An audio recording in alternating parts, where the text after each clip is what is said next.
পাঁচ বন্ধুর ছোট পৃথিবী। শহরের এক কোণে ছিমছাম একটা পাড়া। সেই পাড়াতেই গড়ে উঠেছিল পাঁচ বন্ধুর এক অন্যরকম পৃথিবী: তাতান, রেহানা, টুবাই, পাপাই আর মালিনী। তারা কেউ খুব বিত্তবান নয়, আবার খুব অভাবীও নয়, তবে তাদের বন্ধুত্বের ঐশ্বর্য ছিল আকাশছোঁয়া। বৈচিত্র্যের মাঝে ঐক্য। স্কুলে তারা ছিল পাঁচ রকমের। তাতান সব সময় আনমনা, তার নেশা শুধু রং পেন্সিলে ছবি আঁকা। রেহানা ডায়েরির পাতায় গল্প বুনে চলত। টুবাই ছিল মাঠের ক্রিকেট পাগল।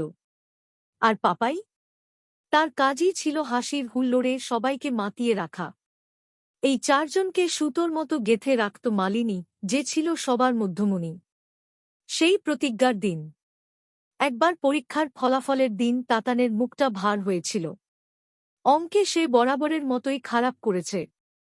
বন্ধুদের জেরার মুখে সে যখন নিচু স্বরে নিজের ব্যর্থতার কথা জানাল, তখন টুবাই তার কাঁধে হাত রেখে বলেছিল, আরে ধুর, এই সামান্য কারণে মুখ কালো করার কি আছে? আমরা তো আছি। সেই বিকেলে খেলার মাঠে বসে ওরা তিনটে অলিখিত নিয়ম বানিয়ে ফেলেছিল। একাকিত্ব বর্জন, কেউ একা একা পড়াশোনার চাপে পিষ্ট হবে না। সহমর্মিতা, কেউ পিছিয়ে পড়লে বাকিরা তাকে টেনে তুলবে। স্বপ্নকে সম্মান, কারো স্বপ্ন বা পাগলামি নিয়ে কেউ কখনো বিদ্রূপ করবে না। বড় হওয়ার পাঠশালা। বিকেল হলে তারা শুধু খেলত না, একে অপরকে শেখাত। টুবাই সহজ করে অঙ্ক বুঝিয়ে দিত, রেহানা শোনাত পাঠ্য বইয়ের কঠিন সব গল্প। পাপাই অদ্ভুত সব প্রশ্ন করে পড়ার একঘেয়েমি কাটাত, আর মালিনী সবার নোটগুলো গুছিয়ে রাখত। তাতান পড়ার ফাঁকে যখন খাতার কোণে ছবি আঁকত, কেউ তাকে ধমক দিত না।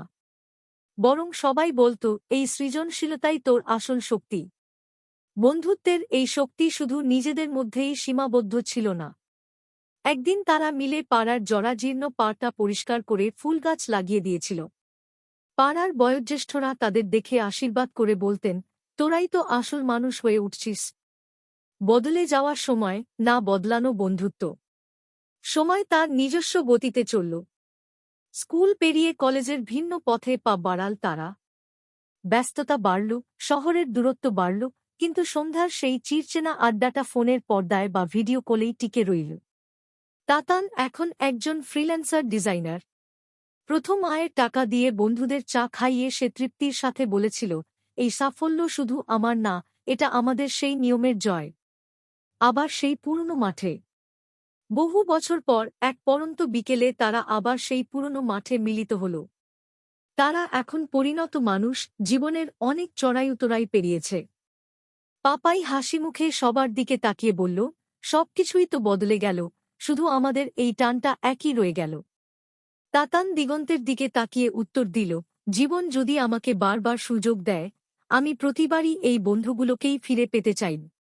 গল্পের সারকথা। বন্ধুত্ব মানে কেবল একসাথে হাসাহাসি করা নয়, বরং একে অপরের স্বপ্নকে আগলে রেখে একসাথে বড় হওয়া। পরিবেশ আর পরিস্থিতি বদলালেও খাঁটি বন্ধুত্ব মানুষকে কখনো পথ হারাতে দেয় না।